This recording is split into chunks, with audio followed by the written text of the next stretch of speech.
చిన్న phone call చేయండి. ఒకవేళ మీటింగ్ ఎత్తకపోతే వాట్సాప్ పెట్టండి. మీ సమస్య అక్కడే సాల్వ్ అయిపోతుంది. ఇంకో దూరం రావాల్సిన అవసరం లేదు. ఎవరికి సిఫార్సు లేదు, ఎవరు పరిచయం ఉండాల్సినటువంటి అవసరము లేదు. వచ్చిపోవడానికి 3 గంటలు, ఒక 300 ఛార్జీలకు, భోజనాలకు ఇటువంటి పరిస్థితి లేదు.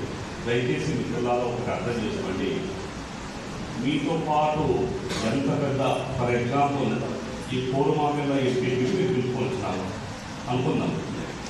ఆయనకు చెప్పేటువంటి ఆన్సర్ అయినా ఒకటి, మీరు వాట్సాప్లో పంపించినా మీరు చెప్పే ఆన్సర్ ఒకటి. మీరు ఎంపీపీని పిలుచుకొని రావాలి అంటే కొన్ని సందర్భాల్లో ఎంపీపీని కాదు, ఎవరో ఒకరి పెద్దవాళ్ళు పిలుచుకొని రావాలంటే వాళ్ళ వెహికల్, ఆ వెహికల్ డీజలు, వాళ్ళ భోజనాలు అవన్నీ అయిపోయే లోపల మీరు సగం జీతం అయిపోతుంది. అదే వాట్సాప్లో మీరు పెట్టినా కూడా వచ్చే ఆన్సర్ అదే ఉంటుంది. కాబట్టి మీరు ఎప్పుడు కూడా అటువంటి అపోహలు పోదండి.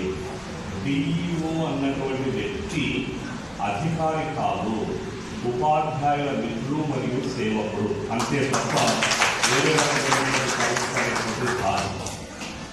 నిజంగా మనం మన వృత్తిని పాటించాలి అంటే మనం నిబద్ధతతో మన పాఠశాలలో మనం పనిచేసి ఇటువంటి రత్నాలను బయటికి పంపిస్తే వీళ్ళే రేపు పొద్దున సమాజానికి దారి చూపించేటువంటి దార్శనికులు అవుతారు. ఇటువంటి వాళ్ళని మనం తయారు చేయాలి. అమ్మ ఇంకోటి కూడా బాగా గుర్తుపెట్టుకోండి.